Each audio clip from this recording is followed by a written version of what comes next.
How did the CCP survive Tiananmen Square? How in the modern world, where else in the modern world, has any government survived the massacre on global television of 10, 15, 20, 25,000, 50,000 people? Where does that happen anywhere in world history? The slaughter of people right there. The answer is nowhere.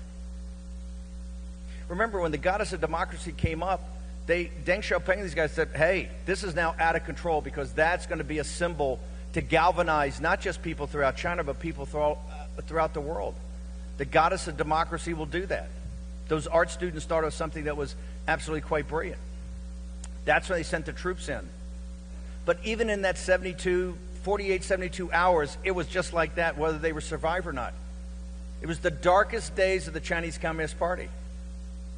And who saved them? The Bush administration, the Bush apparatus, Bush 41. They notified him immediately, we're not going to say anything about the regime. We're going to say the violence has stopped, but we're not going to call you out. And 30 days later, they sent General Scowcroft over.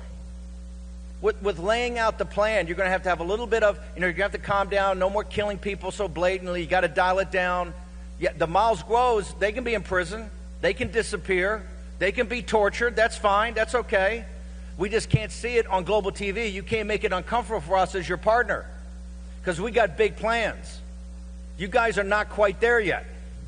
But we're going to show you. We're going to let you in the World Trade Organization. We're going to give you most favored nation status. We're going to let this thing ramp up, and we're going to be your partners, your silent partners. But we're going to provide you the capital, and we're going to provide you the technology, and we're going to make sure that you can't get overthrown. And what did they sell the American people? Oh, here's what the American people, because remember, the American people have always had a great fondness and a great camaraderie-ship and a great love of the Chinese people from the founding of our republic. So when they tell them, oh, this is what the Chinese people need, this is what Lao Beijing needs. We've tempered the sharp edges of the Chinese Communist Party. We're going to let them in the World Trade Organization. We're going to let them have most favored nation status. We're going to make them part of an integrated economic system. And when they do that, they're going to become more liberal. Democracy, that's what we're going to have, is democracy.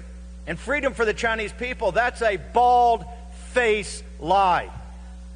That's a bald-faced lie, and they knew it was a lie when they said it. They had no intention. In fact, they continued to look the other way.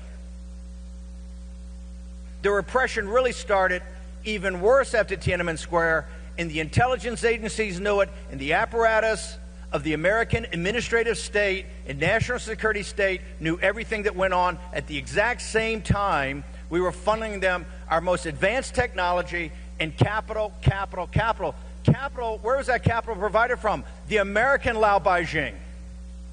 MAGA. Nobody ever asked their permission. They didn't know it.